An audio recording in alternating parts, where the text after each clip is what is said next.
What is going on, everybody? I am back with a dog barking in the background for a different type of video today. I'm going to call it the snap count breakdown. We're just going to go through the snap counts for the Seahawks players, analyze a little bit, and see kind of what it means, and maybe it gives us some insight into how they played and why they lost yesterday. I'm a firm believer in you can't just watch the football game once to really get a good sense of what happened. Sorry about that. I shouldn't say you can't get a good sense of what happened, but you can't get the whole story without going back and watching the game again or kind of looking at the breakdown. Because when you're watching a game, I know for me, I'm kind of solely just watching the results. I'm not really watching, did Charles Cross make the block? I'm just making sure the pass got off, it was caught, and the result was good. Sometimes you notice something when it's a really good block or a really good pass rush move, but it's hard to really break down until you have the full grasp of how everybody played. So we'll start with offense, and we'll look at the defense. These are from Bob Condotta's Twitter. That's just where I'm getting these from, so credit to him. I didn't go back and chart this or anything like that. I don't think anybody thought I did, but just in case. Looking at the offensive line here, Lucas, Cross, Blythe, and Geno played all 52 snaps. As for right guard, Gabe Jackson played 31 and Phil Haynes 24. They've been kind of a 50-50 split. Ever since that happened, I think Gabe Jackson has played a lot better. I think getting him in limited snaps has helped. I think Haynes has been fine as well. I think it's a smart move to have them split at 50-50. You have to know if Phil Haynes is someone in the next... I'm going to try and sit there. Does that block that glitter better? You have to know in the future... There we go, with my messy room in the background here. If Phil Haynes is someone that can be a right guard of the future for you. So... I think it's good that they're splitting those up 50-50. That is a giant Buzz Lightyear back there. That's my son. So just in case you're wondering what that is. So yeah, I think that's important to know for the future. So I'm fine with that. I would keep that going. I think Gabe Jackson's still a good player, but likely someone that's probably not on the roster next year would be my guess. Damian Lewis played 49 snaps. I'm not sure. I'm assuming Phil Haynes filled in. That's right. Lewis did come off at one point during the game. I forgot when it was, but he came right back in. I think it was on the drive where Geno fumbled. So I'm assuming Haynes came in at left guard for him. That's what I'm seeing to the guards here. Receivers, Metcalf and Lockett each played 47. That's 90% of the snaps. Sometimes those guys come off in one receiver formations. Nothing there, really. Walker played 45 snaps, which is 87%. They only ran 52 offensive plays, which was honestly part of the problem yesterday. They actually, both the Bucs and the Seahawks averaged 5.7 yards per play. The Bucs were just on the field more. Seattle needed to sustain more drives, especially in that first half. That's really what cost them. And then Homer played 8 snaps. And honestly, looking at this, I don't think DJ Dallas played a snap on offense. This is the one thing. And again, I'm not blaming the front office or the coaching staff. The Rashad Penny injury really hurt. And you've seen Kenneth Walker's had some really good games, but he's had a couple duds too. And the fact that he's having to play 87% of the snaps, I think in the modern NFL is tough for a running back. I would have liked to see them add someone at the trade deadline. Again, maybe a Kareem Hunt was too expensive. And, I don't know, maybe DJ Dallas is fine, but they're not even really giving DJ Dallas snaps. It's been Homer as kind of the third down back. So I still wouldn't mind somewhere, some way to find another guy that can, relieve Walker a little bit and maybe put that at 38 snaps, and then someone else playing 12 to 15 snaps would be ideal for me. Noah Fant played 27, which led the tight ends. Disley was 22. Parkinson was 14. Tight ends were kind of absent in the first half. They picked it up in the second half. That's where they started to attack the Bucs, was with Disley and with Noah Fant. And Parkinson had 1 catch, 2 targets, if I'm not mistaken. That's been a big part of the offense for this team this year, is getting the tight ends involved. They haven't put up huge numbers, but they've just been solid. It seems like anytime Disley or Noah Fant makes a catch, it's for a first down, or it's a 7-8 yard gain on 1st and 10. They've been doing a lot of those bootlegs where the tight end, Geno's under center, tight end's on the left side, tight end comes across to the right side, Geno rolls out and throws it. Tight end bootleg, I'm not sure what exactly, naked bootleg to the tight end, whatever you would call it. It's not really a naked bootleg, I don't think, but they didn't run that as much yesterday. And listen, I get maybe they think the Bucs have a good D-line and they got Akeem Hicks back, so the thought might have been that would have been a tough play to run against them, but they didn't do that a lot. Drake Young got 6 snaps, the rookie at wide receiver, and then Penny Hart had 3 snaps. Also trying to look, where's Marquise Goodwin? Marquise Goodwin played 41 snaps. And it looks like here, unless I'm missing another one, that D. Eskridge didn't even play an offensive snap. I know he got hurt. I could have sworn I saw him in an offensive snap, but I guess not. That's just a shame. He just cannot get fully in there to become an integral part of this offense. I actually like D. Eskridge. Again, I'm not saying I would, if we go back, I'd take Creed Humphrey. I think every Seahawks fan in the world would take Creed Humphrey over D. Eskridge. But when he's gotten the ball, he has made some things happen. But except that one fumble against the Chargers when he lined up at running back. But he just can't seem to get on the field really or just make an impact. I'm assuming those Penny Hart snaps would have been the D. Eskridge snaps. So even there, he would have barely played. Not much to gain from this. The offense wasn't very good in the first half. They couldn't get the running game established. Against the Bucs run D that has struggled this year, was ranked 23rd in the league coming into this game. They did get Akeem Hicks back, and I think that certainly elevated their play. I do think the field slowed them down a little bit. But, I don't know. It's hard for me to say that. The Bucs had no problem running on the Seahawks, so I don't know. That's kind of what it looked like. But yeah, there's times I think Kenneth Walker's doing a little too much dancing in the backfield. He just needs to go. We still have a young offensive line. You've got 2 rookie tackles, a third-year guard. You do have a veteran center and a veteran right guard, but, even Phil Haynes is a third-year guy. Or is it 4th year now? I guess Haynes would be a 4th-year guy. So would Lewis be a 4th? I don't know. I'm not going to go through it at this point. Lewis is a 3rd-year guy. So you got some veterans there, but still some learning curves. Run blocking tends to develop a little bit later than the pass blocking. It's just a little more complicated than pass blocking is. Pass blocking is a lot of don't let them touch the quarterback.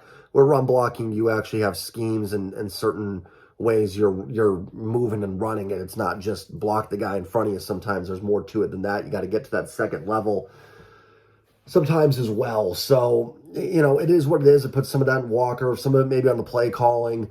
I'd have to go back and really watch to see. I think the play calling was fine. I get it. The Bucs have a good secondary. They don't have a good D-line. Seattle didn't try to get cute. They tried to attack, the Bucs' weakness. I talked about the 4th down yesterday. I was okay with punting it.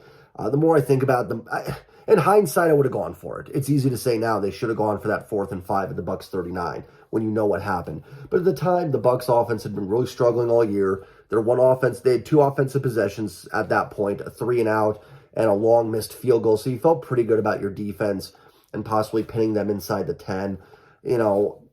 Again, you look back and say, yeah, they should have gone for it. I also thought that penalty on Damian Lewis was a little ticky-tacky, but, it is what it is. So that's the offensive snap breakdown. Let's move on to the defense. I think the defense we have a lot more to talk about. Defense is on the field for 75 snaps. 3 players played all 75. Tariq Woolen, Michael Jackson, and Quandre Diggs. I thought it was Michael Jackson's worst game. I shouldn't say worst game. Just I didn't think he played very well. He had a pass interference penalty. Woolen was okay. Again, I don't think it was his best game. The interception was fun, but unfortunately for him, he's not going to line up against Tom Brady at wide receiver every game. But it is Woolen's 5th pick. And as a rookie, that's certainly an accomplishment. So he's on his way to at least being a finalist for Defensive Rookie of the Year. He has been outstanding. He did get beat on the touchdown to... no, he didn't, did he? No, I'm thinking of last week, I think, the Ertz touchdown. I was watching the highlights against Arizona the other day, and I'm thinking of that play. I don't think he really got beat on much. Again, without watching the All-22, it's tough to say. Quandre Diggs got trucked on that one run play. He started out slow. I didn't think he looked good in the beginning of the year. He even said he was a little hesitant coming back from the injury. And then ever since, I want to say the New Orleans game, he's been better. I've seen him in there more. But again, the last couple of weeks, he just hasn't been in there. Doesn't have a pick yet this year. That doesn't necessarily mean you're playing bad when you're not getting picked. Sometimes you're just not getting targeted. But I would say Quandre Diggs has been more average than great this year. He has not had his best year by far. The guy's coming off a major injury. I'm not trying to be super critical of that, but he is someone that needs to play better, in my opinion. Ryan Neal was out there for 73 snaps. Thought Neal played good again. Jordan Brooks as well.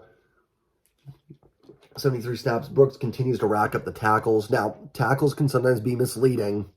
It doesn't always mean you're an amazing player when you get a ton of tackles. Sometimes you're just cleaning up bad plays, and some of it was. Some of it was Brooks cleaning up bad runs. He came out, got hurt. That's probably the 2 snaps he missed. He came out when the third string Packers running back, I want to say Vaughn something. I could be wrong on that. I could go pull up the box score. I'm just not going to do it. But he caught the pass and Brooks stepped wrong.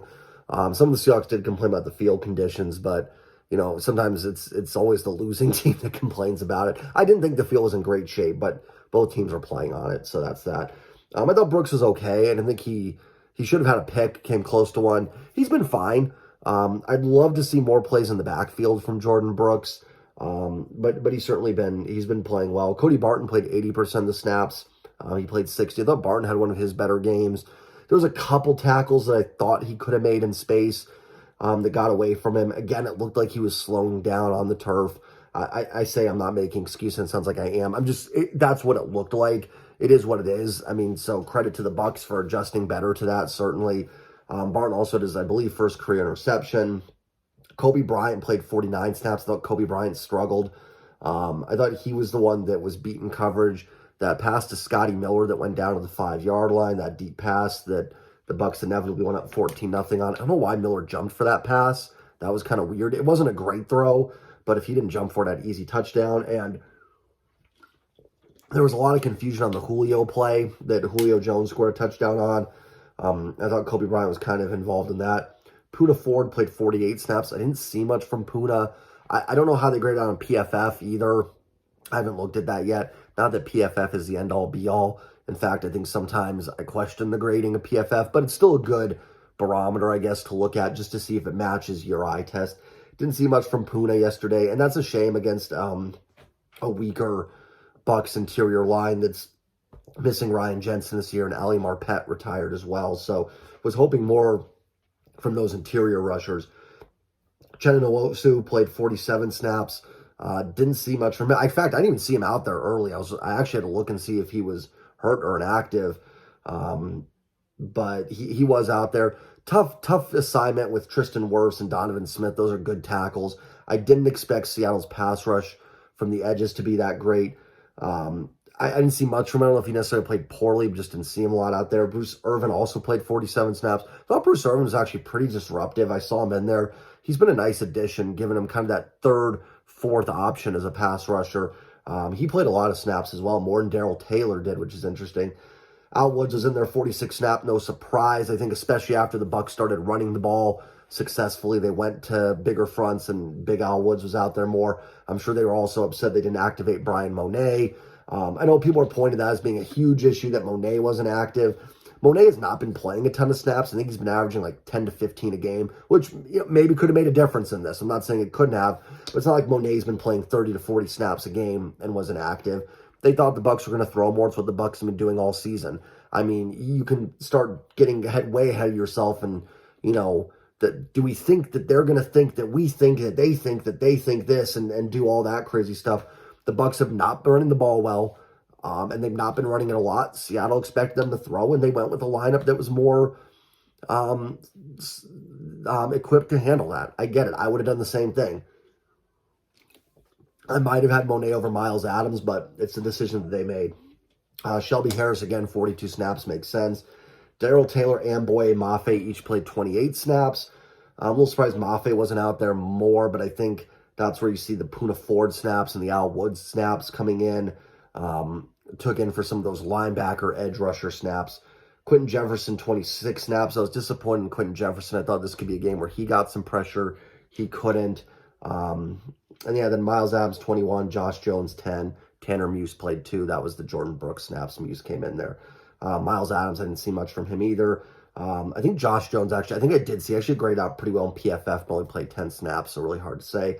I think we can kind of get a look at this and see, you look at the guys that they had active on defense, you can see what their game plan was. That's why Monet wasn't active. But you can see they adjusted in the game. That's why you see more snaps from Al Woods, Shelby Harris, Poona Ford versus less for Darrell Taylor, Boye Mafe, Quentin Jefferson, Miles Adams. I think the intention was to get some of those pass rushing guys more snaps. and to get after Brady. But the Bucs decided to run the football, and kudos to them. They went with a good game plan. They didn't give up on something. And both their running backs, Fournette and I think Rashad White, is that it? Again, I don't have the box score in front of me. I'm forgetting the names, but they both ran well. Sometimes you just get beat, and that's what happened to the Hawks this day. So hopefully they can rebound. I hope you guys enjoyed this video, a little breakdown. I'll be back later in the week with more Hawk Talk. Till then, peace. Please like, comment, subscribe. Please subscribe. Peace.